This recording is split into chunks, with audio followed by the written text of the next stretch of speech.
सांसदले मेरो आँखा अगाडि मेरो बाको छातीमा सङ्गीन रोपेको थियो। तपाईँ सँगै मञ्चमा हुनुहुन्छ, एकपटक सोधिदिनुहोस् मेरो बात हो अपराध के थियो भनेर सोधेको म सम्झन्छु।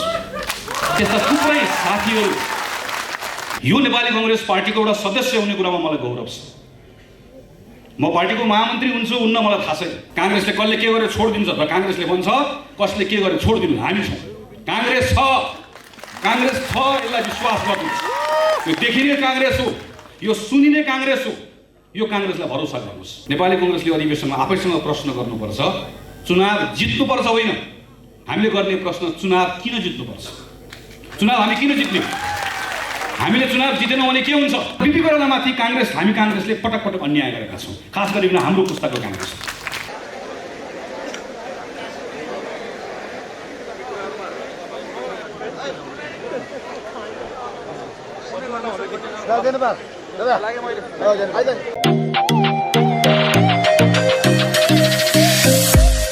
यो एउटा पर्वको जस्तो वातावरण छ। त्यसमाथि उम्मेदवारीको कुरालाई जसरी साथीहरूले सकारात्मक रूपले दिनुभएको त्यसले थप उत्साहित बनाएको छ नै। जस्तो तपाईँले अघि कार्यक्रममा पनि भनिराख्नु भएको थियो बिपीलाई चाहिँ अलिक कम सम्झियो भनेर, तपाईँले सम्झिँदा त कसरी सम्झिनुहुन्छ बिपी कोइरालाज्यूलाई? मैले कम सम्झियो भन्ने भन्दा पनि हामीले एउटा तस्बिरमा कैद गरेर सम्झ्यौँ। बिपीको विचारलाई पनि तस्बिर सँगसँगै कैद गरिदिउँ, त्योलाई स्ट्याटिक जस्तो मान्दियौँ। बिपी त आफैमा एउटा डाइनामिक लिडर हो, त्यसैले बिपीको विचारलाई एउटा सन्दर्भमा, इतिहासको विशिष्ट सन्दर्भमा बुझ्नुपर्छ र त्यसको आधारमा अहिलेको नयाँ चुनौतीलाई सामना गर्न त्यसभित्र हामी आफैले पनि नयाँ कुरा सोच्नुपर्छ। हामीले बिपीलाई हाम्रो अहिलेको समस्याको भारी पनि बोकाइदियौँ भने त्यो ठुलो अन्याय हुन्छ। अलिक नयाँ ढङ्गले सोचौँ भन्ने कुरा हो मेरो। जस्तो कांग्रेसलाई त बारम्बार आरोप लाग्छ होइन, देश विकास, जनताको विकासमा अलिक कम उम्मेको भनेर। यो कुरामा कतिको सत्यता छ या कतिको साँचो छ या छैन, अलिकति प्रश्न पार्दिनु। तपाईँको यत्रो मासमा केस छ, त्यही अनुसारले तपाईँकै मुखबाट सुन्न चाहन्छु। हेर्नुहोस्, हामीहरूले आफूले गरेका थुप्रै कुराहरू छन् जसमा हामीले श्रेय पाउनुपर्छ, हामीले जस लिनुपर्छ, हामीले त्यसमा गौरव गर्नुपर्छ। ती कुराहरूमा जसमा गौरव गर्नुपर्ने हो त्यो कुराहरूमा गौरवै गरिरहेका हुन्नौँ। जुन कुरामा समीक्षा गर्नुपर्ने हो, आफूलाई सच्याउनु पर्ने हो, सुधार्नु पर्ने हो, त्यसको चाहिँ फेरि हामी त्यसलाई डिफेन्ड गरिरहेका हुन्छौँ। त्यसले वस्तुनिष्ठ विश्लेषण गरेर जहाँ चुकेका छौँ चुकेको कुरालाई स्वीकार गरौँ, सच्याउँ, जहाँ एकदम ठिक गरेका छौँ। हामीले जति समय सरकार चलायौँ हामीले गरेका सही निर्णयको कारणले गर्दा यस्तो अप्ठ्यारोमा पनि अहिले देश कहीँ न कहीँ चलिरहेको छ भन्ने कुरामा गौरव गरौँ न। हामीले मौका पाउँदै गर्दा पनि कतिपय क्षेत्र सुधार्न सकेनौँ, हामी चुक्यौँ, समीक्षा गरौँ, यसरी लानुपर्छ जस्तो लाग्छ मलाई। यति नै राखेँ अहिले मैले। यस कार्यक्रमका संयोजन गर्ने मेरा प्रिय साथीहरू, यो कार्यक्रममा उपस्थित मेरा सम्पूर्ण आदरणीय अग्रजहरू, मान्यवर, पार्टीको विभिन्न जिम्मेवारी निर्वाह गरिराख्नु भएको अत्यन्त सम्मानित अग्रजहरू मैले हलमा देखिरहेको छु र मेरा सहयात्री साथीहरू, पत्रकार मित्रहरू, यहाँहरू सबैलाई म हार्दिक अभिवादन गर्न चाहन्छु। जय नेपाल। म सम्पूर्ण शहीदहरूलाई स्मरण गरेर मेरा आफ्ना भनाइहरू अगाडि बढाउन चाहन्छु। नेपाली कांग्रेसको 14औं महाधिवेशनको क्रममा यो पार्टीको महामन्त्री पदको उम्मेदवारको रूपमा यहाँ उभिएर मैले आफैले आफैलाई प्रस्तुत गर्न पाउनु पनि मेरो लागि अत्यन्त ठुलो गौरवको विषय हो। यो हलमा थुप्रै मलाई माया गर्ने साथीहरू हुनुहुन्छ, मैले सम्मान गर्ने मेरा अग्रजहरू हुनुहुन्छ, साथीहरू हुनुहुन्छ। तर मैले एकछिन यहाँ आँखा चिम्म गरेँ भने म यो हलभन्दा धेरै पर उडान भर्न सक्दछु, म धेरै परसम्म जान सक्दछु। मैले आँखा चिम्म गरेँ भने म कल्पना गर्न सक्दछु म एउटा विशाल रुखमुनि, रुखको छारी मुनि बसिरहेको छु अनि हजारौँ मानिसहरू एकैपटक जय नेपालको नारा घन्काइरहेका छन्, जय नेपाल भनिरहेका छन्। त्यो जय नेपाल भन्ने भिडमा टोपी लगाउने पनि छ, धोती लगाउने पनि छ। त्यो जय नेपाल भन्ने भिडमा तल समथर भूमिका मानिस पनि छन्, पहाडका मानिसहरू पनि छन्, त्यहाँ जनै लगाउने पनि छन्, जनै नलगाउने पनि छन्, त्यहाँ सबै थरीका मानिसहरू छन्। ती सबैले एकैपटक जय नेपाल भनेको गुन्जिरहेको म कल्पना गर्न सक्दछु। मैले यो पार्टीको सदस्यता कुन मितिमा लिएँ, कहिले लिएँ मलाई थाहा छैन। मैले पार्टीको सदस्यता धेरै जानेर बुझेर लिएको पनि होइन, तर पार्टीको सदस्यता नलिए तापनि यो पार्टीसँगको सम्बन्ध बसेको करिब 30 वर्ष भइसकेछ। 2046 सालको जनआन्दोलनको बेलामा म केवल कक्षा 9 मा मात्रै थिएँ। यी काठमाडौँको रातोपुलमा जन्मिएको हुँ म। 12 आमासँगै अरू मेरा 2 भाइ 1 दाइ सँगसँगै हुर्किएको हुँ एउटा संयुक्त परिवारमा। तर केटी हुँदै गर्दाखेरि हजुरआमा हामीसँगै हुनुहुन्थ्यो। हजुरबा कहिले मधेस, कहिले पहाड, कहिले काठमाडौँ गर्नुहुन्थ्यो, धेरै बोल्नुहुन्न थियो। तर मेरो हजुरआमा बडो गर्व गरेर आफ्नो श्रीमानको कथा सुनाउनुहुन्थ्यो। हाम्रो हजुरबा सेनामा हुनुहुन्थ्यो, नेपाली सेनामा काम गरिरहँदै गर्दा शहीद यज्ञबहादुर थापालाई जेल सार्दै गर्दाखेरि नेपाली सेनाको सैनिक भएर जेल सार्दै गर्दा एउटा विद्रोहीलाई सहयोग गरेको कारणले गर्दा करिब 1 वर्ष जेल बस्नु परेको र सजाय भोग्नु परेको कथा मेरो हजुरआमा बडो गौरव पश्चात सुनाउनुहुन्थ्यो। मेरो आमाको बा अहिले पनि हुनुहुन्छ, यहीँ बस्नुहुन्छ, करिब 100 वर्ष पुग्नुभयो। नेपाली कङ्ग्रेसको अहिले ज्येष्ठ राजनीतिक सभाको सदस्य हुनुहुन्छ। मेरो आमालाई पनि त्यसको ठुलो छाप थियो। आमालाई थियो, बालाई थियो, परिवारको सबै सदस्यहरूलाई थियो। हामी सबैले के थाहा थियो केटी भएर यी काठमाडौँ हुर्कँदै गर्दा भने हाम्रो बा आमा सबैजना काङ्ग्रेस हुन् भन्ने थाहा थियो। हाम्रो घरमा पहाडबाट सोलुखुम्बाट थुप्रै नेपाली कङ्ग्रेसमा काम गरेका पार्टीका साथीहरू आउनुहुन्थ्यो, खास गरिकन हाम्रो नातेदारहरू। बा सरकारी कर्मचारी भएको हुनाले गर्दा सायद हाम्रो घर अलिकति सुरक्षित पनि थियो होला। कति बेलामा काठमाडौँमा घर उनीहरू थोरै भएर पनि होला। हामीका साथै धेरै नेपाली कङ्ग्रेसको झन्डा बोक्ने अग्रजहरू आउनुहुन्थ्यो। उहाँहरूको कुराहरू सुन्दै गर्दा त्यो कलिलो मनमा, कलिलो मस्तिष्कमा कहिले छाप बसेछ त्यसको अत्तो पत्तो पनि भयो। धेरै पछाडि गएर मात्रै काङ्ग्रेस भएको कुरा किन भए भन्ने प्रश्न आफैसँग सोध्न थाले। तर जतिखेर सोध्न थाले त्यतिखेर मलाई प्रत्येक पटक नजानिकन गरेको त्यो निर्णय, थाहा नपाइकन गरेको त्यो निर्णयमा प्रत्येक पटक मलाई गौरव मात्रै भयो। जय नेपाल भनेको कुरामा गौरव मात्रै भयो, 4 तारे झन्डा उठाएको कुरामा गौरव मात्रै भयो। म कहिलेकाहीँ एक्लै बस्दै गर्दा आफूसँगै मनमनै सम्झने गर्छु। 2006 साल, मैले अहिले आफ्नै बारेमा कुरा गरेँ, जतिखेर म 15-16 वर्षको थिएँ। 2006 सालमा जतिखेर नेपाली कङ्ग्रेसले मुक्ति आन्दोलनको घोषणा गर्यो, राणाशाहीका विरुद्धमा अब हामीले जिहाद छाड्ने हो भनेर तिथिमिति तोक्यो, आफ्नो घोषणापत्र पढ्यो। त्यो बेलामा त्यस्तै 15, 16, 18, 20, 21, 22, 24, 25 वर्षका थुप्रै नौजवानहरू, तन्नेरीहरूले जय नेपाल भने। म काङ्ग्रेस भएकोसँग आफ्नो नाता जोडे, सम्बन्ध जोडे, सङ्गत जोडे। त्यो नाता सम्बन्ध जोड्दै गर्दाखेरि त्यो 18, 20, 22, 25 वर्षको ती तन्नेरीहरूलाई 2007 साल फागुन 7 गते नै गएर नेपालमा प्रजातन्त्र आउँछ भन्ने कुराको कुनै पनि त्यसको अनुमानै थिएन। ती कोही आफ्नो लागि लडिरहेका थिएन, तिनको कुनै निजी आकाङ्क्षा थिएन, न परिवारका बारेमा सोचिरहेका थिए, न आफ्नो बारेमा सोचिरहेका थिए, तिनको न सपना न तिनको आफ्नो निजी सपनाको बारेमा सोचिरहेका थिए। त्यहाँ कहीँ पनि आफ्नो थिएन, केवल उनी अरूका बारेमा सोचिरहेका थिए। त्यहाँ कहीँ पनि मका बारेमा सोचिरहेका थिएन, हामीका बारेमा सोचिरहेका थिए। म कहिलेकाहीँ सम्झन्छु 2017 सालपछि, थुप्रै यहाँ आउनुहुन्छ 17 सालपछि काम गरेको अग्रजहरू त यहीँभित्र हुनुहुन्छ। 17 सालपछि 30 वर्ष त्यो पञ्चायतको दिनहरूमा एकपटक जय नेपाल भन्न छाडिदियो भने, जय देश जय नरेश भन्ने नारा मात्र लगायो भने पाउमा सत्ता हुन्छ। तर जय देश जय नरेश भनेर जय नेपाल भन्यो भने कि हातमा नेल हुन्छ कि भाग्यमा जेल हुन्छ। तर जय देश जय नरेश भनेन, जय नेपाल भनिरह्यो। कति मारिए। अहिले हाम्रै पार्टी सभापति, पार्टीको वरिष्ठ नेतादेखि लिएर अहिले पार्टीमा क्रियाशील कतिपय नेताहरूले 16 वर्ष, 12 वर्ष, 14 वर्ष लगातार पटक गरेर निर्वाचन, जेल, यातना, एउटा निर्णयबाट आफ्नो फेरिन्थ्यो। तर त्यहाँ पनि फेरि आफ्नोका बारेमा सोचेन, अरूका बारेमा सोचे। त्यहाँ पनि म थिएन, हाम्रो बारेमा सोचे। यही त्रिचन्द्र कलेज पढेको मसँगै पढेको मेरो कक्षाको साथी सुबोध अधिकारी अहिले पनि सत्यको खोजीमा छ, अहिले पनि न्यायको खोजीमा छ। लमजुङमा उनको पिता मुक्तिनाथ अधिकारीलाई मध्य दिनमा घरबाट लिएर गइयो, अलि पर लगियो, घुँडा टेकाइयो, रुखमा बाँधियो, गोली हानियो र कसैलाई लास छुन दिइएन। मुक्तिनाथ अधिकारीले केवल एउटा विचार बोकेका थिए, जुन विचार नेपाली कङ्ग्रेससँग जोडिएको थियो। त्यो विचार छाड्छु भनेको भए आज तपाईँ हामीसँग यही हलमा हुनुहुन्थ्यो होला। म सम्झन्छु कोहलपुरमा केही वर्ष अगाडि एउटा कार्यक्रममा गएको थिएँ।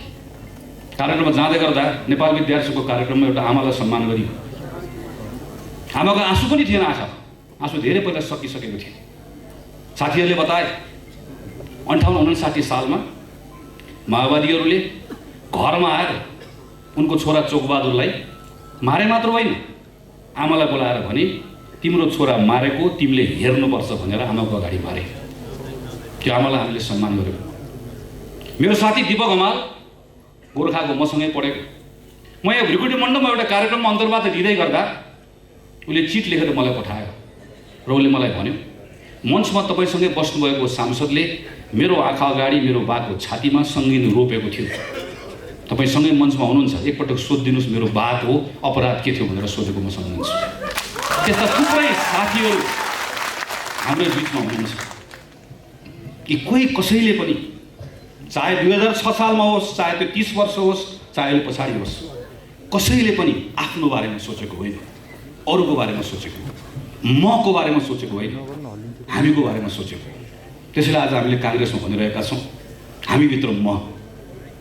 हामीभित्र म भन्ने नारा त्यसै आएको होइन।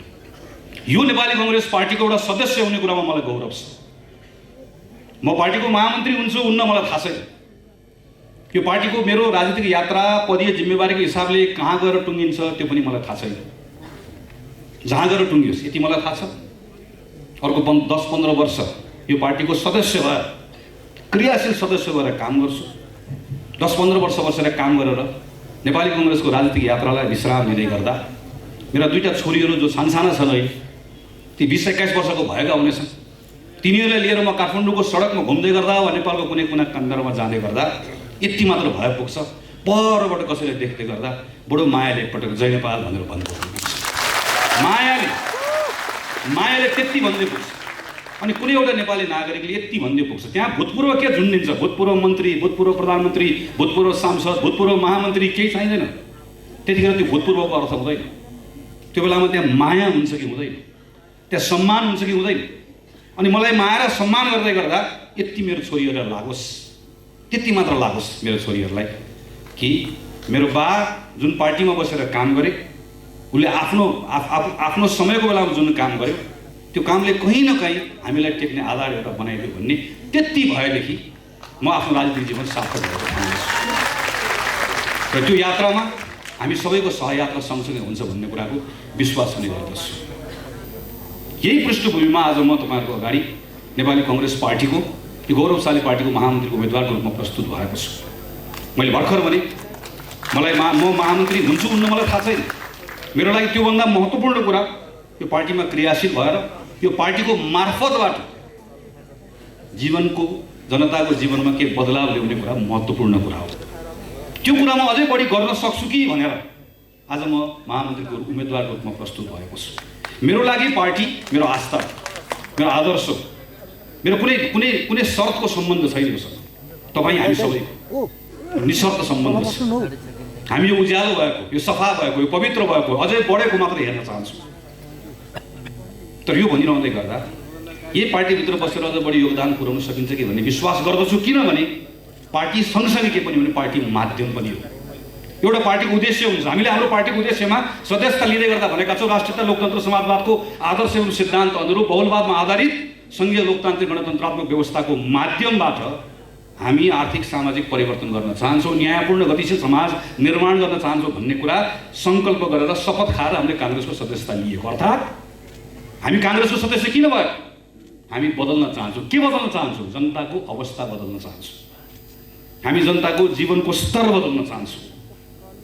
र मलाई विश्वास नेपाली कङ्ग्रेसले आजको दिनमा सबैभन्दा भरपर्दो माध्यम हो जसलाई प्रयोग गरेर, जोसँग भएको शक्तिको यसको समुचित सदुपयोग गरेर यो गर्न सकिन्छ भन्ने कुराको विश्वास, हाम्रै जीवनकालमा गर्न सकिन्छ भन्ने कुराको विश्वास। म घुमिरहन्छु। म वर्षमा आधा जति नेपालका विभिन्न ठाउँमा पुगिरहन्छु। नेपालभन्दा बाहिर रहेका नेपाली साथीहरूसँग पनि भेटघाट गरिरहन्छु। उनीहरूसँग सङ्गत गरिरहँदै गर्दा चाहे एउटा युवा होस्, चाहे कोही वयस्क होस्, चाहे पाका उमेरका नेपाली नागरिकहरू, सधैँभरि एउटा प्रेरणा बोकेर फर्कने गरेको छु। म जनआन्दोलनमा सहभागी भएको दिनलाई पनि कसरी सम्झन्छु भने नेपालीहरूभित्र एउटा हुटुटी छ, नेपाल बदल्न सकिन्छ भन्ने कुराको एउटा हुटुटी छ, त्यसले प्रेरित गरेको छ। होइन भने पटक पटक लाखौँ मान्छे, सयौँ मान्छे सडकमा आन्दोलनको नाममा किन आउँछ? त्यो आन्दोलनले जे परिणाम दिन्छ त्यो परिणामले अवस्था बदलिन्छ भन्ने कुराको विश्वासले आउँछ। अरू कसैले बदलिदिने होइन, मैले बदल्नुपर्छ, मेरै सहभागिताले बदलिन्छ भन्ने कुराले विश्वास गर्छन्, त्यस कारणले गर्दा आउँछन्। यत्रो उत्साह छ, यत्रो ऊर्जा छ, यत्रो उत्साह र ऊर्जा हुँदै गर्दा पनि हामी अवस्था बदल्न भने सकिरहेका छैनौँ। किन? कहीँ न कहीँ चुकिरहेका छौँ। हाम्रो पार्टी नेपाली कङ्ग्रेसले त्यो चुकेको ठाउँलाई समात्न सक्छ, जहाँ पुवाल छ त्यसलाई टाल्न सक्दछ भन्ने कुराको मेरो विश्वास छ। 2074 सालमा जतिखेर चुनाव भयो, नेपाल कम्युनिस्ट पार्टीको सरकार बन्यो, यसै गरिकन काङ्ग्रेसको तर्फबाट संसदको रोस्टरमा उभिएको थिएँ सम्माननीय प्रधानमन्त्री केपी शर्मा ओलीलाई बधाई दिनको लागि। मेरो मनभित्र केही संशयहरू थियो, ईर्ष्या पनि थियो, कता कता अलिअलि डर पनि लागेको थियो। तर प्रधानमन्त्री केपी ओलीलाई शुभकामना दिँदै गर्दा कहीँ न कहीँ म भित्रको नेपाली नागरिकको मनमा एउटा विश्वास थियो कि एउटा नयाँ यात्राको थालनी भएको छ। अब 4 वर्ष नेपाल कम्युनिस्ट पार्टीको सरकार चल्छ, 5 वर्ष चल्छ, 5औं वर्षमा गएर आवधिक चुनाव हुन्छ। यो 5 वर्ष नेपाल कम्युनिस्ट पार्टीको सरकारले कामहरू गर्छ, ती कामहरू असल कामको समर्थन गरौँला, खराब काममा प्रश्न उठाउँला र 2079 सालको निर्वाचन पछाडि भने नेपाल कम्युनिस्ट पार्टीको सरकारले भन्दा उत्कृष्ट काम गर्न सक्छौँ भन्ने तयारीका साथ जनताको बिचमा गएर दाबी गरौँला भन्ने लागेको थियो। त्यही लागेर मैले रोस्टममा उभिएर प्रधानमन्त्री केपी शर्मा ओलीलाई बधाई दिँदै भनेको थिएँ, तपाईँको सबै शानदार काममा समर्थन, तपाईँको सबै गलत काममा प्रश्न, अनि त्यस पछाडि निरन्तरको खबरदारी। सायद त्यस्तो भएको भए आज हामी भिन्न परिवेशमा अधिवेशनमा चर्चा गरिरहेका हुन्थ्यौँ होला। आज 2078 साल मङ्सिर, अर्को वर्षको मङ्सिरमा चुनाव आउँथ्यो, नेपाल कम्युनिस्ट पार्टीको सरकार भइरहेको हुन्थ्यो, 6वटा प्रदेशमा उसको सरकार, एउटा प्रदेशमा अर्को दलको सरकार, हामी प्रतिपक्षमा। हामी यतिखेर के भनिरहेका हुन्थ्यौँ? अब 79 सालमा चुनाव हुन्छ, त्यो चुनावको तयारी गर्नुपर्छ, यो चुनावमा हामीले नेपाल कम्युनिस्ट पार्टीले भन्दा राम्रो काम गर्ने योजनाका साथ जानुपर्छ, निर्वाचन जित्नुपर्छ भनिरहेका हुन्थ्यौँ। त्यस्तै भइदियोस् भन्ने चाहना थियो।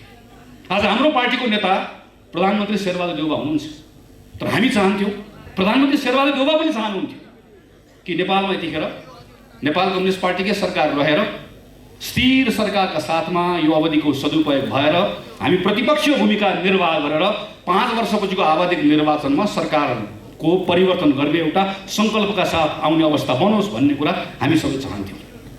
तर त्यस्तो भएन। आज 2078 सालमा हाम्रो सरकार छ, प्रदेशमा पनि सरकार छ, तर हाम्रो चाहना यो थिएन। हाम्रो चाहना अहिले पनि यो होइन। हाम्रो चाहना नहुँदै पनि यस्तो अवस्था आयो।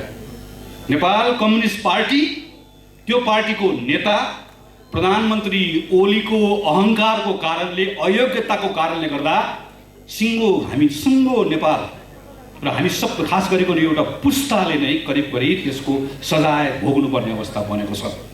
आज हाम्रो अवस्था कस्तो छ? सरकार बदलिने कुरा ठुलो कुरा होइन। हामीले यो जुन अवस्थामा आज हामीहरू छौँ, जुन खालको अस्थिरताको बिचमा छ, अदालत हेर्नुहोस्, संवैधानिक निकायहरू हामीहरू हेरौँ, हाम्रो दलहरू कसरी बनेका छन्, कसरी टुटेका छन्, कसरी बनेका छन्, यी कुराहरू हेरौँ। आज हामी जस्तो अवस्थामा छौँ, यस्तो अवस्था आउँछ भन्ने हामीले सोचेकै होइन। एकातिर यस्तो अवस्था छ, अर्कोतिर लोकतान्त्रिक संस्थाहरू एकपछि अर्को धराशयी र कमजोर बन्दै गएको छ। नेपाल आज जुन ठाउँमा छ, जस्तो भू राजनीतिक अवस्थामा छ, हामी सबैले सोचेका थियौँ हाम्रो यो भू राजनीतिक अवस्था, भारत र चीनको बिचमा रहेको हाम्रो अवस्था हाम्रो शक्ति हो, हाम्रो सामर्थ्य हो, यसको प्रयोग गरेर नेपालले आफ्नो हितमा थुप्रै कुरा लिन्छ भन्ने हामीले सोचेका थियौँ र नागरिकहरूमा एउटा उत्साह हुन्छ भन्ने सोचेका थियौँ। तर ठिक उल्टो भएको छ। देशभरि साथी भेट्छु, कार्यक्रममा जान्छु, साथीहरूलाई भेट्छु, एउटा ठुलो निराशा छ, एउटा ठुलो छटपटाट छ। किनकि हामीले भन्यौँ 2060 सालमा यही हलमा कतिपटक कार्यक्रम गऱ्यौँ हामीले, यही हुनुहुन्छ बोल्ने वक्ता। हामीले के भन्यौँ? एउटा आन्दोलन हुन्छ, एक दिनमा, एक युगमा एक दिन एकपटक आउँछ, आन्दोलन हुन्छ, संविधान सभा आउँछ, सब ठिक हुन्छ भन्यो। आन्दोलन सफल भयो अनि हामीले भन्यौँ अब शान्ति प्रक्रिया हुन्छ, सब ठिक हुन्छ। शान्ति प्रक्रिया भयो भने हामीले भन्यौँ अब संविधान सभाको चुनाव हुन्छ भने सब ठिक हुन्छ। संविधान सभाको चुनाव भयो अनि हामीले भन्यौँ अब संविधान बन्छ भने ठिक हुन्छ, संविधान बनेपछि भन्यौँ हामीले चुनाव हुन्छ भने ठिक हुन्छ, चुनाव बनेपछि भन्यौँ अब एउटा पार्टीको स्थिर सरकार आउँछ भने ठिक हुन्छ, स्थिर सरकार आयो ठिक भएन। अब हामीसँग भन्ने कुरा धेरै रह्यो। नागरिक निराश भएका छन्, एक प्रकारले विश्वास गुमाएका छन्, हाम्रो राष्ट्रिय आत्मविश्वास एक प्रकारले सङ्कटमा परेको छ। तपाईँहरूले सुन्नुभएको छ, चिया पसलमा, टोलमा, चोकमा, चौतारामा संविधानमाथि प्रश्न उठ्न थालेको छ, व्यवस्थामाथि प्रश्न उठ्न थालेको छ। यस्तो अवस्थामा काङ्ग्रेसको अधिवेशन हुँदैछ 78 सालमा, अगाडिको बाटो के हुन सक्छ? अगाडिको बाटो हामी काम गर्न नसक्ने एउटा चक्रमा, गोल चक्रमा फसिराख्न सक्दछौँ, वा हामीले काम गर्न सकेनौँ भन्ने नाममा फेरि व्यवस्थामाथि प्रश्न उठ्ने अवस्था। फेरि व्यवस्था बदलौँ, काम लागेन, संविधान काम लागेन, सङ्घीयता काम लागेन। यो के जसरी हामीले 48 साल पछाडि संसदीय व्यवस्था काम लागेन भनेर एउटा अस्थिरताको जन्जिरमा हामीहरू पऱ्यौँ, वा 15 साल पछाडि संसदीय व्यवस्था काम लागेन भनेर पञ्चायतको एउटा चक्रव्यूहमा हामी 30 वर्ष पऱ्यौँ। नेपालमा प्रत्येक पटक हामी आन्दोलन गर्छौँ, सफलता प्राप्त गर्छौँ, अनि हामी डेलिभर गर्न सक्दैनौँ। अनि डेलिभर गर्न नसक्दै गर्दा पात्र, प्रवृत्ति, योग्यतामाथि प्रश्न नउठेर व्यवस्थामाथि प्रश्न उठ्छ, अनि व्यवस्था धरापमा पर्छ, अनि फेरि 10 वर्ष 15 वर्ष हामी जान्छौँ, गुमाउँछौँ, अनि फेरि आन्दोलन गर्छौँ। फेरि त्यही चक्रमा नेपाल पर्ने त होइन। हाम्रो अगाडिको प्रश्न यो अहिले प्रश्न, हाम्रो अगाडिको अर्को प्रश्न भनेको संसारभरिको डेमोक्रेसीमा धेरै ठाउँमा, चाहे त्यो संयुक्त राज्य अमेरिकाको योभन्दा अगाडिको राष्ट्रपतिको चुनाव होस्, चाहे त्यो ब्राजिलको चुनाव होस्, चाहे त्यो पोल्यान्डको चुनाव होस्, चाहे त्यो युक्रेनको चुनाव होस्, चाहे त्यो पश्चिमका देशहरूको हुन्, चाहे त्यो दक्षिण अमेरिकाको देशहरूको होस्, हामीले के देख्यौँ पछिल्लो समयमा? लोकतन्त्रमा निर्वाचन जुन सबैभन्दा जनतालाई सार्वभौमसत्ता सम्पन्न बनाउने माध्यम हो, निर्वाचनमा एउटा नेता जान्छ, जनतालाई तर्साउँछ, कहीँ धर्मको नाममा, कहीँ जातको नाममा, कहीँ राष्ट्रियताको नाममा, कहीँ गरिबीको नाममा तर्साउँछ, अनि जनता डराउँछ, अनि त्यो डरको उपचार म मात्र हुँ भनेर भन्दछ। डराएको जनताको आधारमा जनमत ल्याएर जनमतको दुरुपयोग गर्ने, लोक रिजाइ गर्ने एउटा डेमोक्रेट, एउटा पपुलिस्ट आउँछ जनताको निर्वाचनबाट, र डेमोक्रेसी त्यसले खान्छ। अर्को सम्भावना नेपालमा त्यो हुन सक्दछ। यसको बिचमा हामी हाम्रो अधिवेशन गर्दैछौँ। त्यसैले म काङ्ग्रेसको महामन्त्रीको उम्मेदवारको रूपमा तपाईँहरूको बिचमा आफूलाई प्रस्तुत गर्दै गर्दा यो अधिवेशनपछि आउने काङ्ग्रेसले यो परिवेशमा जनताको बिचमा उभिएर दृढ विश्वासका साथ, आफू मात्र विश्वास राखेर जनतालाई विश्वास दिलाउन सक्ने एउटा काङ्ग्रेस बनाउनुपर्छ भनेर प्रस्तावित गर्दैछु, जसले 78 सालदेखि 79 सालको मङ्सिरसम्ममा यो 1 वर्षभित्रमा मैले जति पनि सम्भावनाका कुरा गरेँ, ती कुनै पनि सम्भावनाभित्र नेपाललाई पस्न र फस्न दिँदैन। कुनै पनि खालको दुर्घटनाबाट यसले जोगाउँछ। यो संविधान, यो व्यवस्था, यो संविधान, यो व्यवस्था कसैलाई पनि दुर्घटनामा पर्न नदिकन जोगाएर 1 वर्ष यो सरकार यसले चलाउँछ। यो सरकार जति पनि संवैधानिक संस्थाहरूको क्षयीकरण भएको छ त्यसलाई रोक्छ, त्यसलाई सबल बनाउँछ। हाम्रो अन्तर्राष्ट्रिय सम्बन्धहरूमा जसरी अप्ठ्यारोहरू देखिएका छन् यसलाई सम्हाल्छ, निर्वाचन गराउँछ, र यो 1 वर्ष सरकार चलाउँदै गर्दा जनताले गएको 4 वर्ष जे कुरा भोगेका छन् त्यो भोगेको ठाउँमा केही भए पनि राहत दिने, केही भए पनि सम्हाल्ने, केही भए पनि भरोसा दिने काम गर्छ। र यो 1 वर्षको 78 साल मङ्सिरमा हामी कुरा गर्दैछु, 79 साल मङ्सिरभित्र सबै निर्वाचन भइसक्छन्। हामी यो बिचमा कुनै पनि खालको दुर्घटनामा नेपाललाई पर्न दिन्नौँ, हामी सम्हाल्छौँ। अघि दिल्लीजीले चर्चा गर्नुभयो, ओलीले यो गर्नुभयो, नेकपा एमाले गर्छ, अब काङ्ग्रेस त्यसको बारेमा टिप्पणी गर्दै काङ्ग्रेसले कसले के गरेर छोडिदिन्छ र काङ्ग्रेसले भन्छ कसले के गरेर छोडिदिनु। हामी छौँ, काङ्ग्रेस छ, काङ्ग्रेस छ, यसलाई विश्वास गर्नुहोस्। यो देखिने काङ्ग्रेस हो, यो सुनिने काङ्ग्रेस हो, यो काङ्ग्रेसलाई भरोसा गर्नुहोस्। कोहीसँग डराउनु पर्दैन। कुनै पार्टी, कुनै लोक रिजाइ गर्ने कुनै व्यक्ति, कुनै पात्र वा कुनै प्रवृत्तिसँग डराउनु पर्दैन। हामी छौँ भनेर भरोसा दिने काङ्ग्रेस यो अधिवेशनमा निकाल्ने हो। त्यसपछि के? त्यसपछि हामीहरूमध्ये धेरै के भन्ने गर्छौँ? त्यसपछि चुनाव आउँछ, अनि चुनाव जित्नुपर्छ। चुनाव 3 तहको जित्नुपर्छ, म पनि भन्छु। चुनाव एकै जित्नुपर्छ, म पनि भन्छु। तर नेपाली कङ्ग्रेसले यो अधिवेशनबाट मैले प्रस्ताव गरेको विषय हो, नेपाली कङ्ग्रेसले अधिवेशनमा आफैसँग प्रश्न गर्नुपर्छ, चुनाव जित्नुपर्छ होइन, हामीले गर्ने प्रश्न चुनाव किन जित्नुपर्छ? चुनाव हामी किन जित्ने? हामीले चुनाव जितेनौँ भने के हुन्छ? हामीले चुनाव जितेनौँ भने हाम्रो कोही दाइ वा म वा तपाईँ वा कोही सांसद हुने कुराबाट वञ्चित हुन्छ। प्रधानमन्त्री हुने कुराबाट वञ्चित हुन्छौँ, मन्त्री हुने कुराबाट वञ्चित हुन्छौँ। त्यो वञ्चित भयो भने के हुन्छ? त्यो वञ्चित भयो भने के गुमाउँछौँ? तपाईँले होइन, मैले होइन, काङ्ग्रेस मेरो लागि जन्मिएको पार्टी होइन। मैले सुरुमा भने काङ्ग्रेस अरूको लागि जन्मिएको पार्टी हो, आफू होइन अरू, म होइन हामी। हाम्रो अगाडिको प्रश्न, काङ्ग्रेसले चुनाव हार्यो भने के गुमाउँछ? मैले होइन, तपाईँले होइन, तपाईँ र म जस्तो सदस्यता लिएको एउटा काङ्ग्रेसको कार्यकर्ताले होइन, एउटा नागरिकले के गुमाउँछ, के पाउँदैन? यो प्रश्नको उत्तर यो अधिवेशनबाट काङ्ग्रेसले खोज्नुपर्छ र त्यो लिएर जानुपर्छ। र 2006 सालमा जसरी काङ्ग्रेसको एउटा सदस्य बन्दै गर्दा त्यो सदस्य कस्तो प्रश्न थियो हेर्नुहोस् त। त्यो 2006 सालमा काङ्ग्रेसको सदस्य बन्दै गर्दा उसलाई के थाहा थियो? उसलाई के थाहा थियो? म एउटा विचारसँग जोडिएको छु, आन्दोलनसँग जोडिएको छु, क्रान्तिसँग जोडिएको छु, म मारिन सक्छु, मलाई मतलब छैन। कहाँ पुगिन्छ थाहा छैन, तर कहीँ न कहीँ जहाँ पुगिन्छ, जुन दिन पुगिन्छ त्यो उज्यालै हुन्छ भन्ने थाहा थियो। त्योसँग जोडियो। 15 सालपछि पनि त्यही। अघि मैले चर्चा गरेँ माओवादीको युद्धको बेलामा पनि त्यही हो। आज हाम्रो अगाडिको प्रश्न फेरि त्यही नै हो। आज हामीले अब 2078 सालको अधिवेशनपछि काङ्ग्रेस पार्टी बलियो हुन्छ अनि यसले चुनाव जित्छ, केवल चुनाव जित्छ, केवल चुनाव जित्छ मात्र भन्यौँ भने हाम्रो पार्टीको नयाँ क्रियाशील भएको सदस्यले पनि के कुरा बुझ्दछ भने काङ्ग्रेस भन्ने पार्टीको जम्मा एउटा काम छ, चुनाव जित्नु। अनि उसले जम्मा त्यही सोच्दछ, चुनाव जित्नु मात्र यसको काम हो भने त्यसपछि त्यो जितिने चुनावभित्र म पनि पर्नु पर्दछ भन्ने सोच्दछ। अनि तल वडा अध्यक्ष हुने, वडा सदस्य हुने, मेयर हुने, प्रधानमन्त्री हुने, मन्त्री हुने, सांसद हुने भन्दा बाहेक एउटा काङ्ग्रेसको सदस्यलाई काङ्ग्रेस हुनुको अर्थै लाग्दैन। किन हो? के को लागि भयो? त्यसैले आज काङ्ग्रेसलाई एउटा नयाँ सपना चाहिएको छ, नयाँ सङ्कल्प चाहिएको छ, नयाँ कार्यक्रम चाहिएको छ। र मैले त्यस कारणले गर्दा महामन्त्रीको रूपमा म यहाँहरूको बिचमा 2070 सालको चुनावको बेलामा, आम निर्वाचनको बेलामा पार्टीमा मैले प्रस्तावित गरेको र त्यस पछाडिको अघिल्लो पटक नेपाली कङ्ग्रेसको अधिवेशनमा पनि महामन्त्रीको उम्मेदवार हुँदै गर्दा यसै गरिकन यही हलमा प्रस्तावित गर्ने भनेर तयारी गरेको, तर श्रद्धेय नेता सुशील कोइराला स्वर्गवास भइसके पछाडि रोक्नु परेको कार्यक्रम म त्यो बेलामा सम्झन्छु।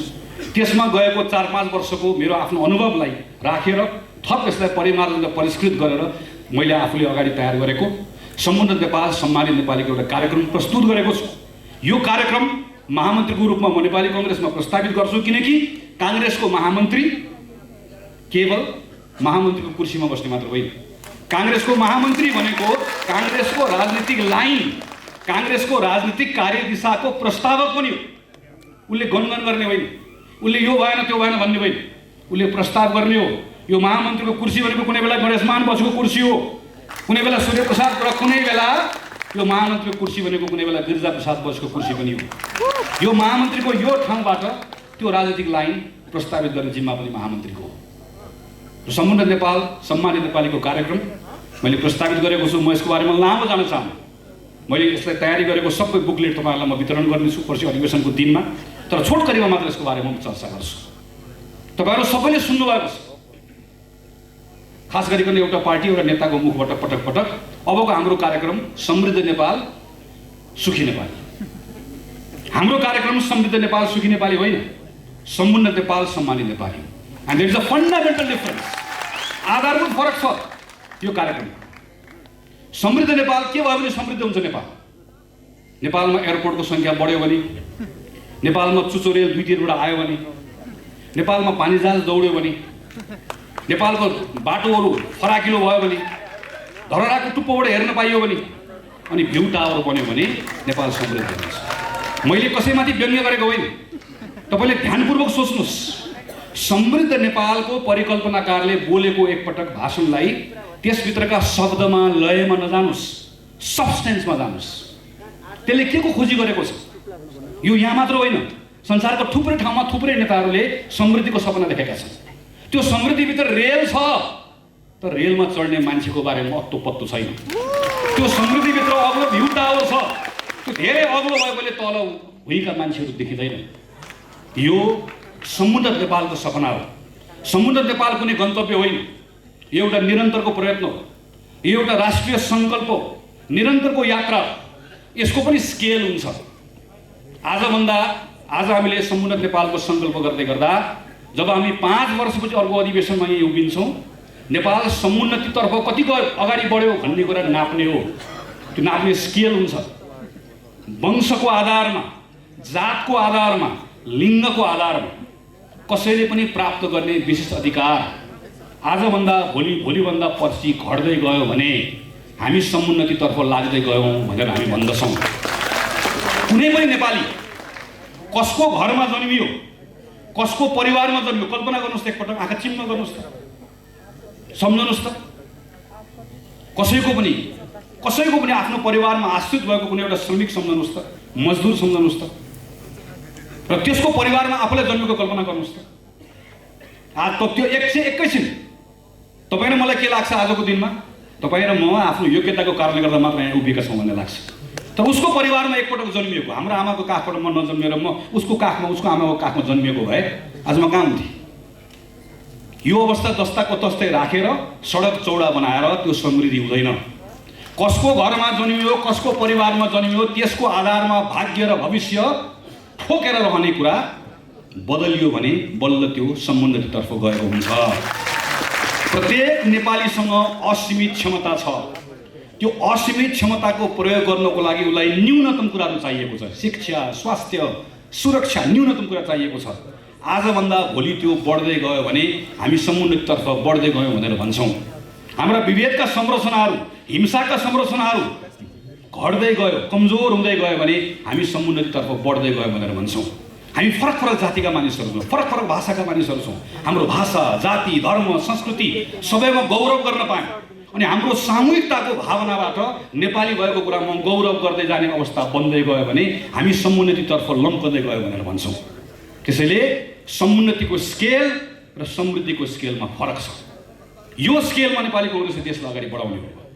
यो स्केलमा अगाडि बढाउँदै गर्दा मैले स्केलको कुरा त गरेँ, तर कुनै पनि राजनीतिक सङ्कल्प पुरा गर्नको लागि एउटा सैद्धान्तिक एउटा रूपरेखा चाहिन्छ, एउटा थियोरिटिकल फ्रेमवर्क चाहिन्छ।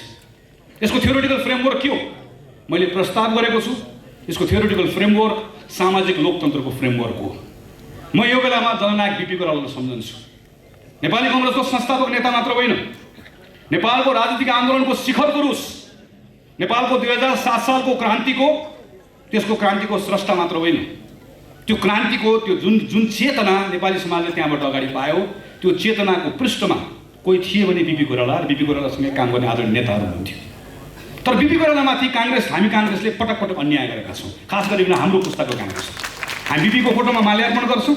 म सानसानो कुराको पक्ष, तपाईँले पढ्नुभएको बिपी कोइरालाको सम्झाउनुहोस् त। हामीलाई ट्र्याक्टर किन चाहियो? हामीलाई चाहिँ परिमार्जित हलो चाहिएको छ, फेरि बिपी कोइराला। तर हामी यो भन्दै गर्दा के बिर्सन्छौँ भने बिपी कोइराला एउटा क्रान्तिको नेता हुनुहुन्थ्यो, एउटा राजनीतिक दलको नेता हुनुहुन्थ्यो, एउटा पार्टीको कार्यकर्ता हुनुहुन्थ्यो र त्यो समयमा काम गरिराख्नु भएको थियो। बिपी आफै इभल्भ भइराख्नु भएको थियो, बिपी आफै बदलिराख्नु भएको थियो, सिकिराख्नु भएको थियो।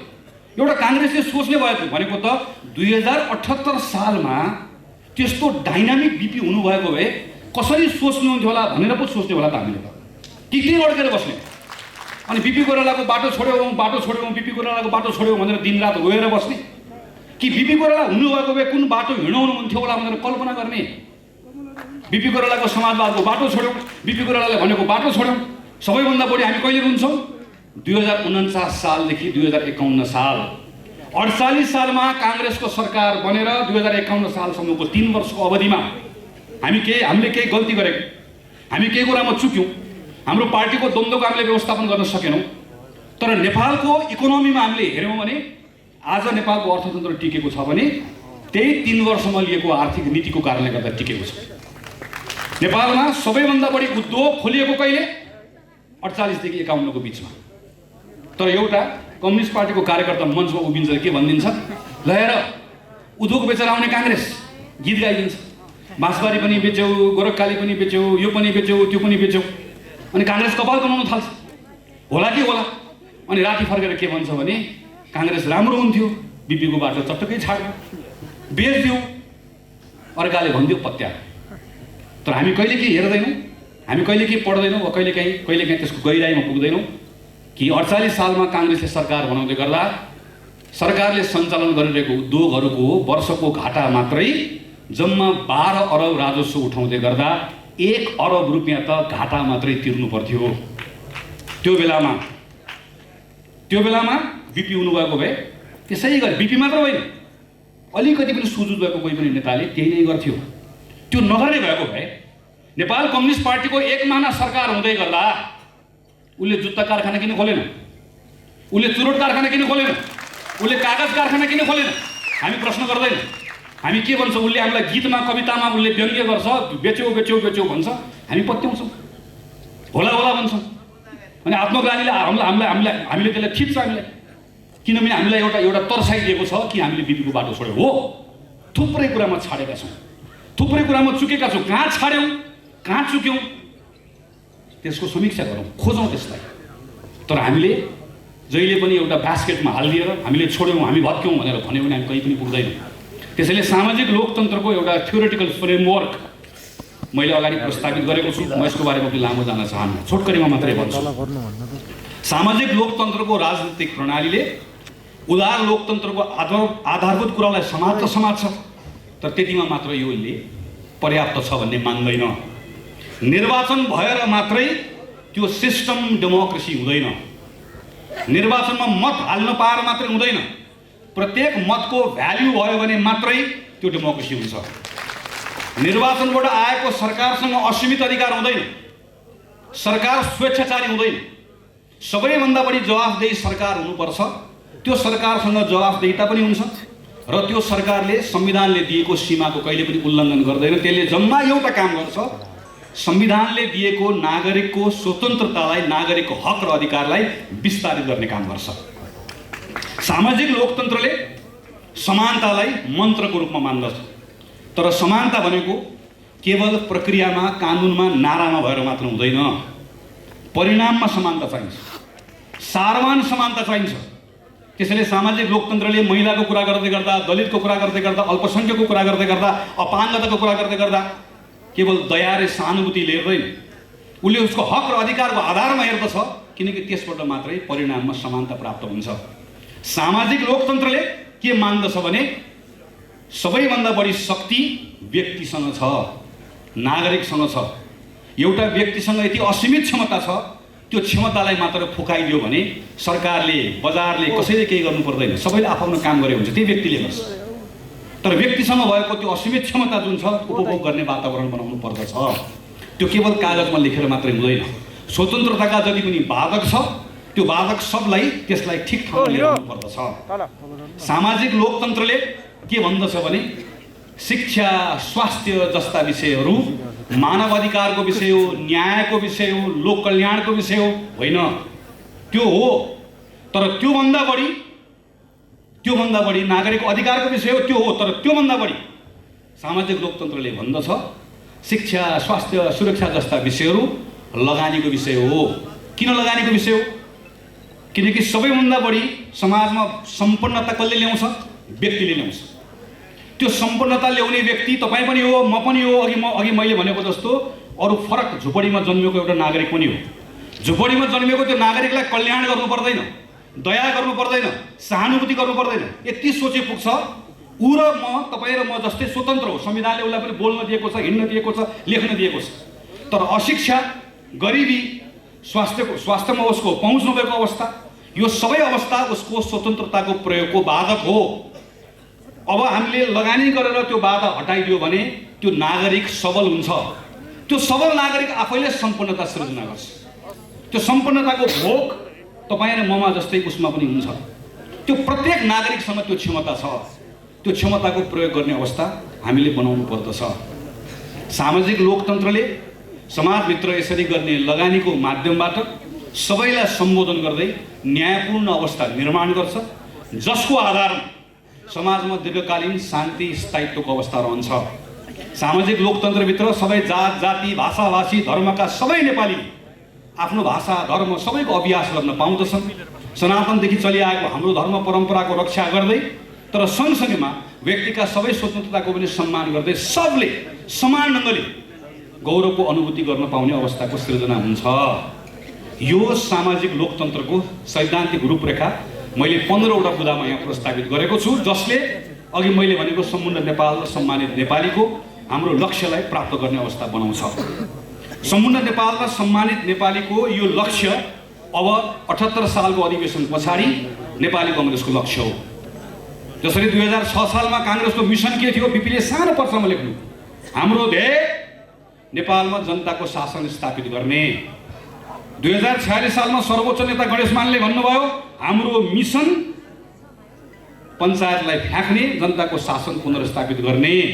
60 सालमा शिखर पुरुष गिरिजाप्रसादले भन्नुभयो, हाम्रो ध्येय हिंसाको आहालबाट नेपाललाई बाहिर निकाल्ने। 78 सालपछि काङ्ग्रेसले भन्छ, हाम्रो ध्येय नेपाललाई समुन्नत बनाउने, प्रत्येक नेपालीलाई सम्मानित बनाउने। यो प्रत्येक नेपालीलाई समुन्नत र सम्मानित बनाउने ध्येयमा काम गर्दै गइसके पछाडि पार्टी आफै बलियो हुन्छ, पार्टीमा आफै नागरिक जोडिन आउँछ। चुनाव किन जित्ने? यही समुन्नत नेपालको लक्ष्यलाई पुरा गर्नको लागि जित्ने। बल्ल हाम्रो प्रश्नको उत्तर आयो। अब कोही साथी वडा अध्यक्ष नबने पनि हुन्छ, वडा सदस्य नबने पनि हुन्छ, कोही साथी प्रधानमन्त्री नबने पनि हुन्छ, किनकि काङ्ग्रेसको प्रत्येक सदस्य एउटा मिसनसँग बाँधिएको हुन्छ। अब यो मिसन पुरा गर्नको लागि अब काङ्ग्रेसलाई कार्यक्रम चाहिन्छ।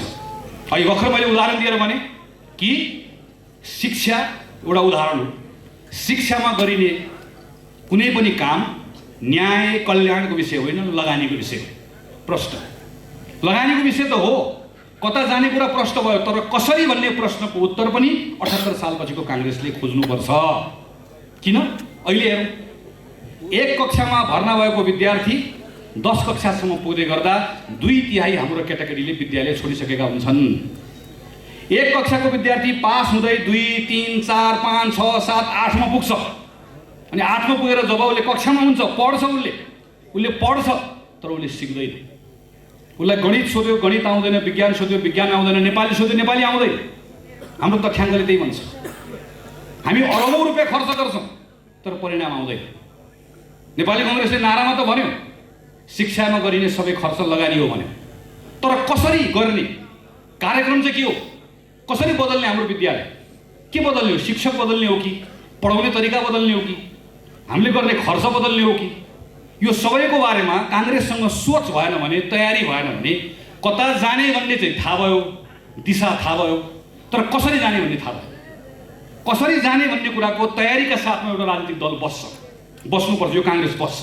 78 सालपछिको काङ्ग्रेस यो सबै प्रश्नको उत्तर लिएर बस्छ।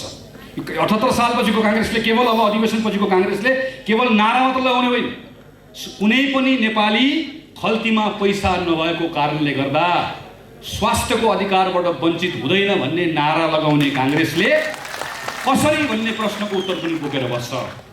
कुनै पनि नेपाली नेपालभित्र इच्छाले जान पाउँछ, तर नेपालभित्र रोजगारी नपाएको कारणले गर्दा म खाडी गएको हो भन्ने अवस्था आउन दिन्न भन्ने काङ्ग्रेसले त्यो रोजगारी नेपालभित्र सृजना कसरी गर्ने भन्ने प्रश्नको उत्तर पनि लिएर बस्छ। यो केवल राजनीतिक नारा मात्र भएको, त्यो नारालाई बोक्ने सिद्धान्त मात्र भएको होइन, कार्यक्रम पनि भएको पार्टीको रूपमा रहनेछ र यो कार्यक्रमलाई सिङ्गो काङ्ग्रेसले बोक्नेछ।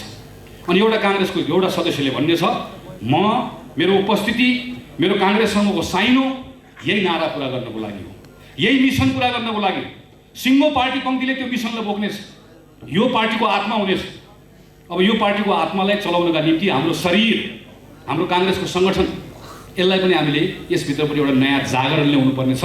यो पनि काङ्ग्रेसको महामन्त्रीको काम हो। काङ्ग्रेसको विधानले महामन्त्रीलाई 2टा कुरा भन्छ।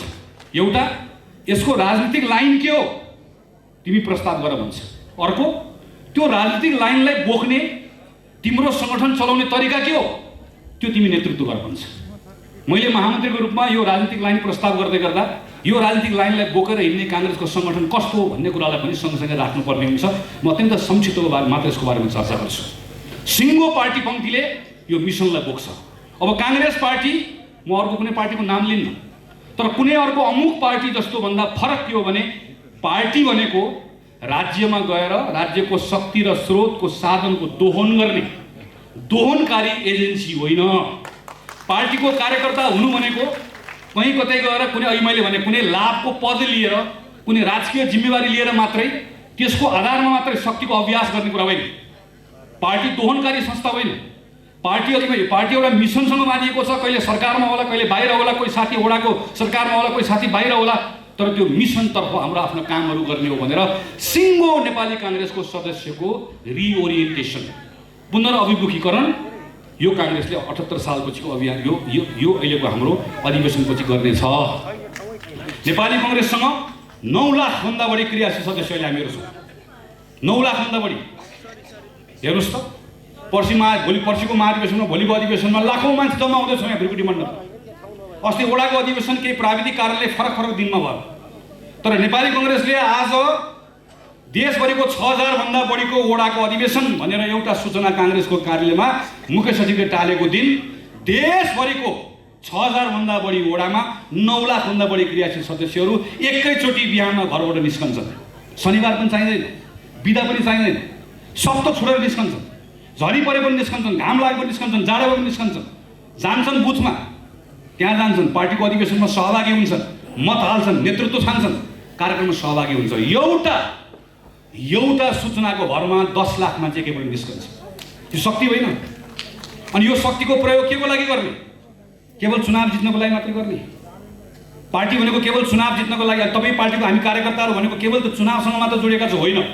अब हामीसँग एउटा मिसन छ। अब नेपाली कङ्ग्रेसले उदाहरण एउटा, म जातीय छुवाछुतलाई खतम गर्छु भन्ने काङ्ग्रेसको सङ्कल्प किन? जातीय छुवाछुत भएको समाज समृद्ध होला, समुन्नत हुँदैन। त्यो छुवाछुतलाई खतम गर्छु भन्नुको लागि उसँग कार्यक्रम छ। कसरी गर्ने भने त्यो कार्यक्रम लिएर ऊ सरकारमा गएर त्यो कार्यक्रम गर्न चाहन्छ, तर सरकारमा नहुँदै गर्दा पनि उसँग 9 लाख सदस्य छ नि। उसँग यत्रो शक्ति छ नि, सानो शक्ति छ। 9 लाखजना भएको, त्यो 9 लाखको शक्तिको उसले प्रयोग गर्नु पर्दैन। 10 लाख शक्ति भएको प्रयोग गर्नु पर्दैन। त्यो 9 लाख 10 लाख भएको शक्ति प्रयोग गर्न साथै हामीसँग के रहन्छ? त्यसले ल्याउने सिनर्जीले अरू लाखौँ मान्छेलाई सँगै परिचालित गर्छ। आज काङ्ग्रेस, तपाईँ सबैले के भन्नुभएको छ? काङ्ग्रेस अब चुनावमा एक्लै लड्छ। मैले भने किन जित्छ? मैले भने चुनाव किन जित्ने भने प्रश्नको उत्तर खोजेपछि अब हेर्नु होला, काङ्ग्रेससँग 9 लाख क्रियाशील सदस्य, काङ्ग्रेससँग 30 लाख मतदाता, तर काङ्ग्रेसले 79 सालको चुनाव एक्लै जित्ने हो भने काङ्ग्रेसलाई कति मतदाता चाहिएको छ? 45 लाख। 15 लाख मान्छे नयाँ काङ्ग्रेससँग जोड्नु पर्ने छ। तपाईँ हामीले मात्र थपडी बजाएर त्यो आवाजले पुग्दैन। अब 15 लाख मान्छे थप्नुपर्नेछ। मधेसबाट पनि थप्नुपर्नेछ, पहाडबाट पनि थप्नुपर्नेछ, सहरबाट पनि थप्नुपर्नेछ, गाउँबाट पनि थप्नुपर्नेछ, किसान पनि थप्नुपर्नेछ, साहु महाजन पनि ल्याउनु पर्नेछ, श्रमिक पनि ल्याउनु पर्नेछ, उद्यमी पनि ल्याउनु पर्नेछ, युवा पनि ल्याउनु पर्नेछ। 10औं लाख नौजवानहरू, तन्नेरीहरू पहिलोपटक मतदाता भएर आउँदैछन्। 48 सालमा केवल 15 वर्षको थिएँ। नेपाल विद्यार्थी सङ्घको सदस्यता पनि दिएन, धेरै रिभिजन भयो भनेर। बाल काङ्ग्रेस बनायो, काङ्ग्रेसको झन्डा बोकेर शनिबार हिँड्थ्यौँ, दमननाथ ढुङ्गानाको पोस्टर टाल्थ्यौँ। मलाई अहिले पनि नारा गुन्जन्छ मेरो कानमा, हाम्रो क्षेत्र हाम्रो शान, काङ्ग्रेस रुख र प्रकाशमान भन्ने नारा लगाउँथ्यौँ। हाम्रो उम्मेदवार हुनुहुन्थ्यो उहाँ त्यो बेला, दमननाथ ढुङ्गाना उम्मेदवार हुनुहुन्थ्यो। हामी नारा लगाउँदै हिँड्थ्यौँ। तपाईँहरूमध्ये हामी थुप्रै मभन्दा अझ कान्छो साथीहरू यहाँ हुनुहुन्छ। कसरी सिकाएको थिएन? गौरव लाग्थ्यो। कहिले काङ्ग्रेसलाई भोट हाल्न पाइएला भन्ने लाग्थ्यो। पहिलोपटक भोट हाल्न पाउँदा, रुखमा भोट हाल्न पाउँदा त्यत्रो गौरव लाग्यो। सम्झौँ त, त्यो बेलामा पार्टीको कार्यालय थियो? थिएन। जमनमा थियो, भाडाको थियो, यत्रो सानेबाको कार्यालय थियो। अहिले सानेबाको कार्यालयको बाहिर परिसरमा हेरौँ त, सबै गाडी घोडा सबै छ त हामीसँग। देशभरिको पार्टी कार्यालय छ, जग्गा छ, सदस्य छ, 9 लाख छौँ, क्रियाशील छ, लेबी छ, यत्रो छ। तर भोट कति आयो? 30% भन्दा कम आयो। केही पनि थिएन। भोट कति आयो? 48 सालमा 40% आयो। किन? अघि भनेको पार्टीको के थियो? इमेज थियो, पार्टीको नेताको कद अग्लो थियो, पार्टीको साथीहरूसँग मिसन थियो। किन चुनाव जित्ने भन्ने कुराको उत्तर जनतासँग थियो। त्यसैले उसले के पनि हेरेन, काङ्ग्रेसलाई रुखमा गएर चिन्ह छाप लगाइदियो। त्यति हाम्रो पार्टी बनाऊ त। अब चुनाव जितिन्छ भनेर भाषण गर्नै पर्दैन, चुनाव आफै जितिन्छ। आफै आउँछन् मतदाता, लाइन लागेर आउँछन्, काङ्ग्रेसलाई छान्न आउँछन्, रोज्न आउँछन्। काङ्ग्रेस त्यो छान्न मन लाग्ने, रोज्न मन लाग्ने, काङ्ग्रेससँग जोडिन मन लाग्ने काङ्ग्रेस बनाउने, त्यो काङ्ग्रेस बनाउने कुरा हाम्रो मिसनले बनाउँछ, हाम्रो कार्यक्रमले बनाउँछ। यो सँगसँगै महामन्त्रीको अर्को काम भनेको पार्टीको व्यवस्थापन पनि हो। पार्टीको व्यवस्थापन मूलतः केसँग जोडिएको छ? पार्टीभित्र विधानको शासनसँग जोडिएको छ। देशमा संविधानको शासनको वकालत गर्ने काङ्ग्रेसले आफ्नो पार्टीभित्र विधानको शासन चलायो भने मात्रै देशमा संविधानको शासनको वकालत गर्ने नैतिक हैसियत राख्दछ। हामी अहिले कस्तो अवस्थामा छौँ? कोही साथीहरू अनसन बसिराख्नु भएको छ। म कसैलाई दोष दिन्छु, यो नेता त्यो नेता पनि मेरो कुरा छैन अहिले अधिवेशनको मुखमा। कहीँ न कहीँ हामी सबैले गल्ती गरेका छौँ, म पनि त्यसको एउटा भागीदार हो।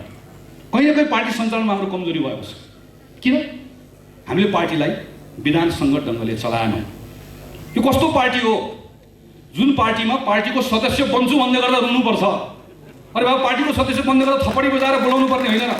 आऊ आऊ काङ्ग्रेसको सदस्य बन भन्नुपर्ने होइन। 9 लाख किन 10 लाख बन 15 लाख बन आऊ भन्नुपर्ने होइन। सदस्य बढी बन्यो, एउटाले अर्को बढी बनायो, कोही यो पनि कसैलाई दोष दिन्न। फलानुले सदस्य बढी बनाएकोले गर्दा कारबाही गरी पाऊँ, अनसन बस्नु पर्यो। कहीँ यो बस्ला त्यो बस्ला छोडिदियो। कहीँ न कहीँ त व्यथित छ नेपाली कङ्ग्रेसको यो अवस्था। मैले महामन्त्रीको रूपमा यसलाई बदल्ने हो। नेपाली कङ्ग्रेसको अर्को समस्या भनेको हाम्रा बारेमा अरूले बोलिदिन्छ। हामीभन्दा अगाडि गएर हाम्रो बारेमा काङ्ग्रेस भनेको यस्तो हो उसले बोलिदिन्छ। काङ्ग्रेस कस्तो हो भन्ने कुरा काङ्ग्रेसको मुखबाट नगएपछि अर्काले त्यही बोलिदिने हो।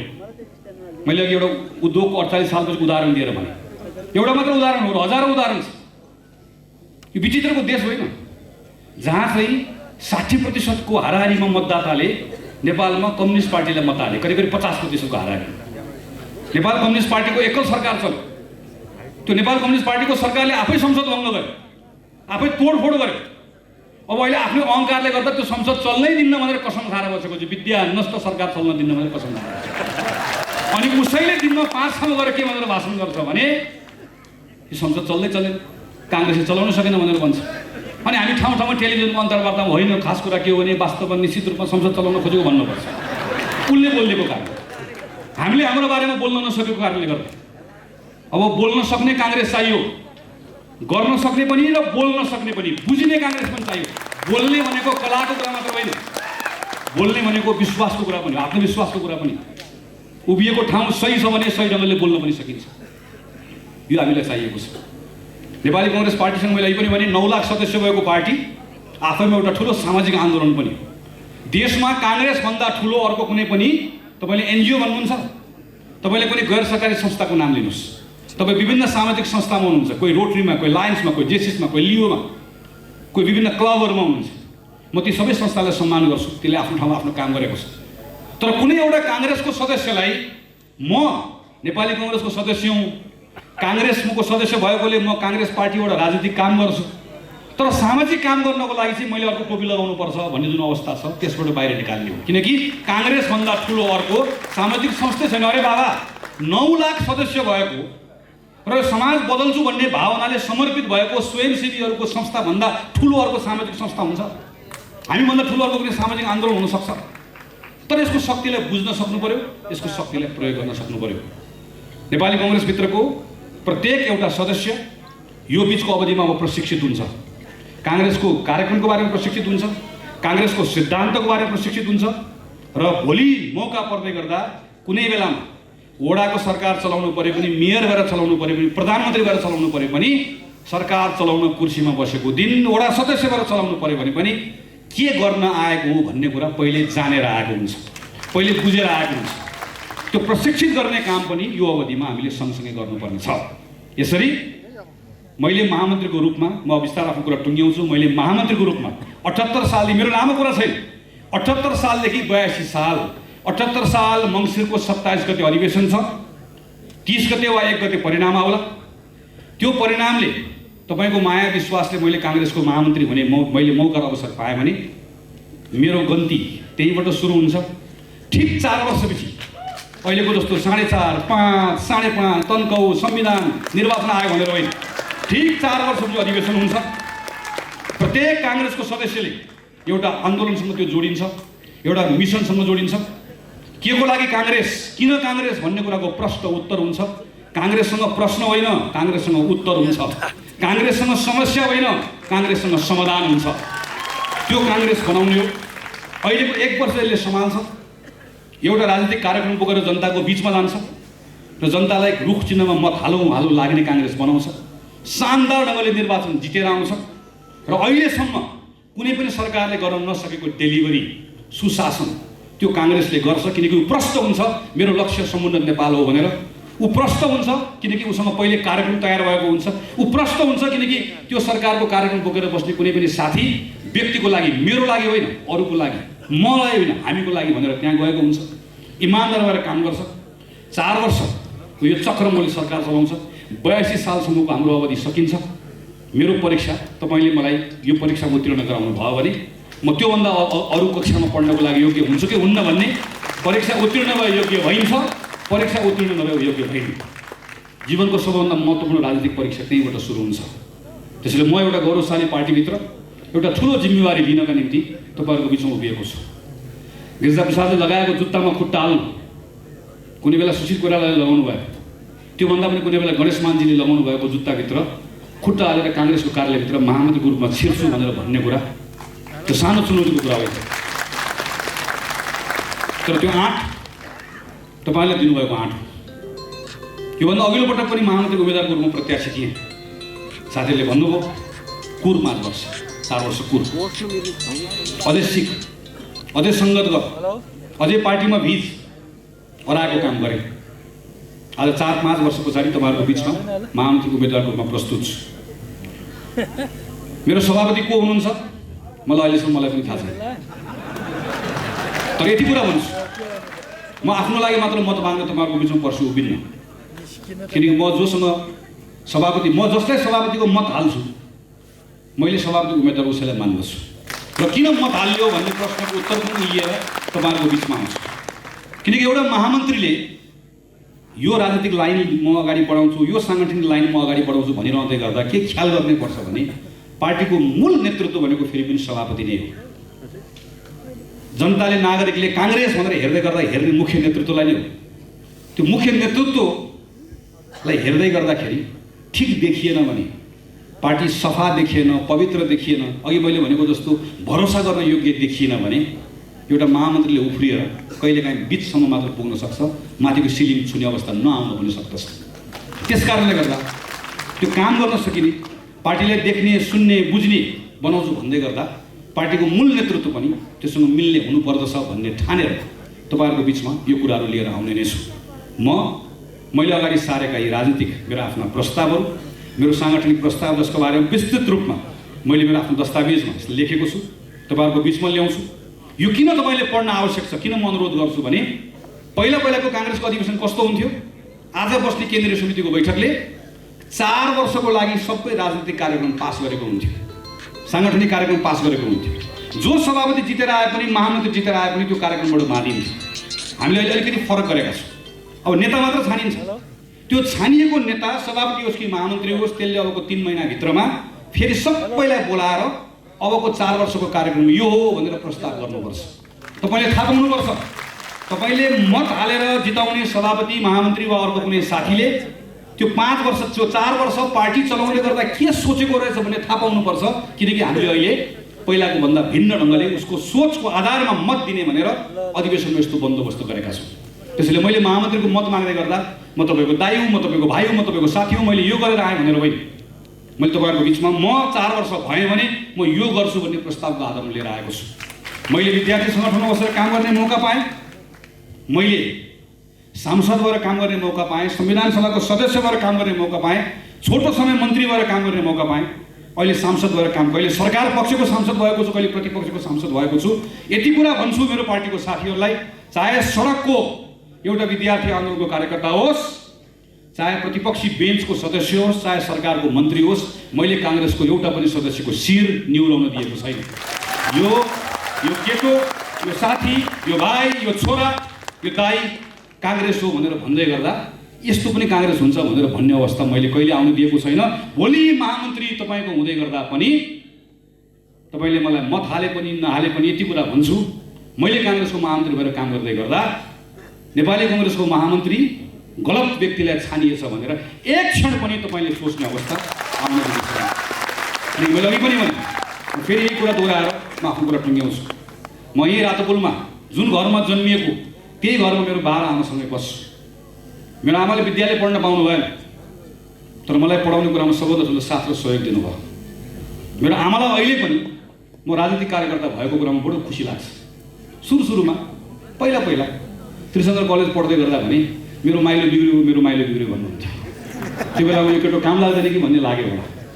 अहिले म आमालाई कहिलेकाहीँ जिस्काउँछु, आमालाई त्यस्तो लाग्दैन। मेरो बात धेरै भन्नुहुन्न, अहिले पनि सायद कति पछाडि आएर सुनिराख्नु भएको होला, तर मलाई थाहा छ म जे गरिरहेको छु गरेको कुरामा मेरो बालाई पनि खुसी नलागेको छ भन्ने थाहा छ।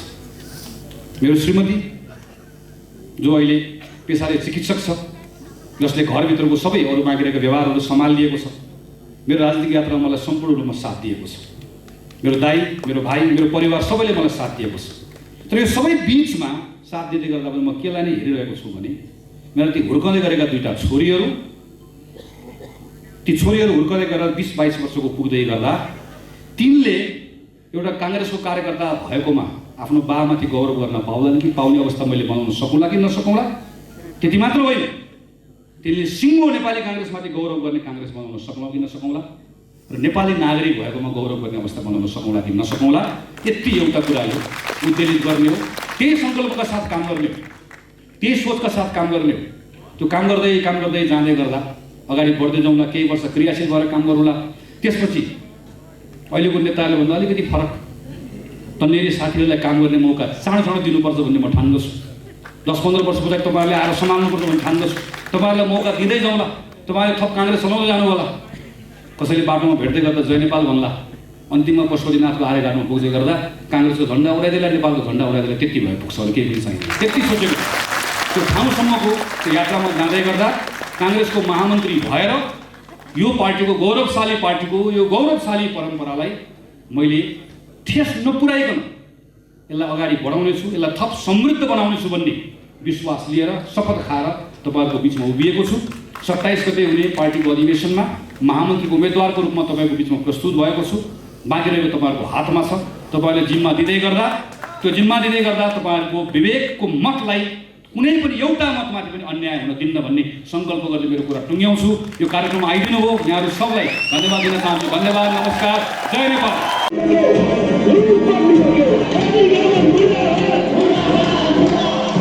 नाकाबन्दीका विरुद्ध खबरहरू सार्वभौम नेपालमाथि जसरी हस्तक्षेप गरिएको छ यो कदापि पनि एक्सेप्टेबल छैन। जनजीविकाका हरेक सवालमा जवाब खोज्नु, संसद विघटनका विरुद्ध सबैभन्दा पहिला चुनावको जय वा पराजय हाम्रो प्राथमिकता होइन। हाम्रो प्राथमिकता यो संविधानको पालना भयो कि भएन भन्ने हो।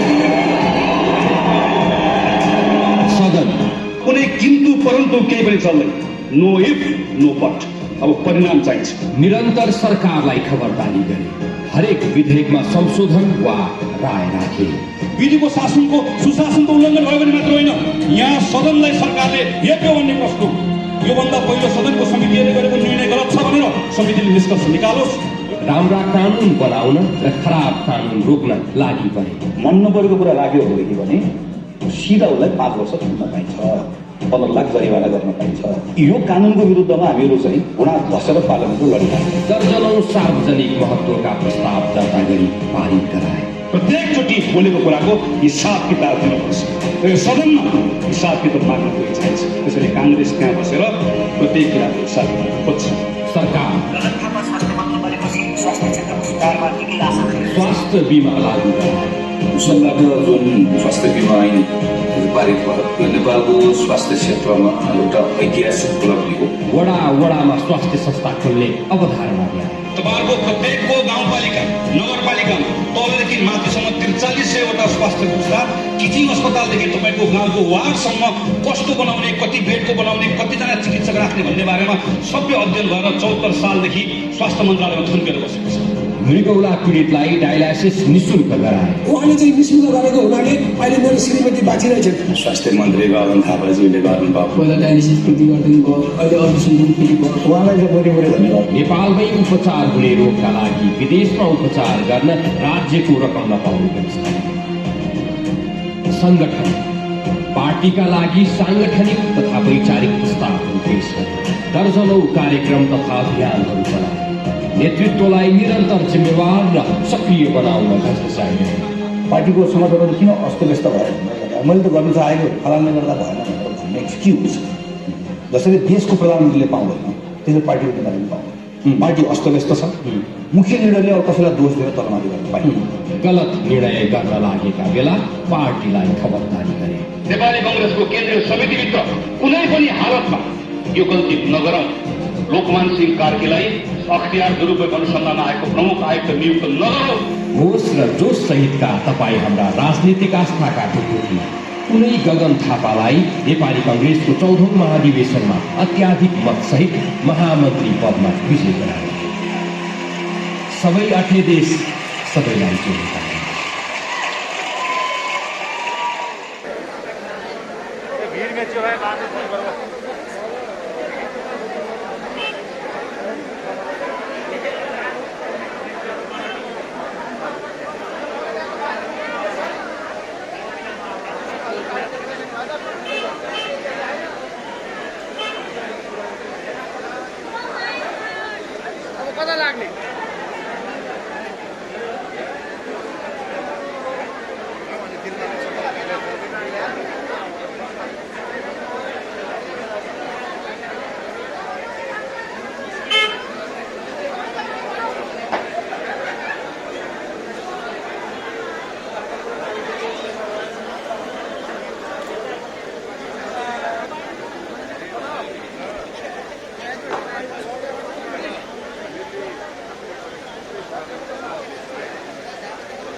संसारी र सङ्घर्ष सभाका साथी 10 जना जतिले भेट्ने भन्दै म यता गाडी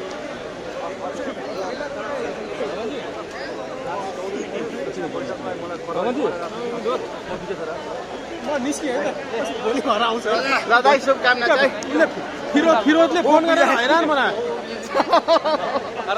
फोन गर्नलाई भन्दै थिए फिरोजले फोन गरेर हैरान बना भोलि आउँछु पैसा दादा लाग्यो मैले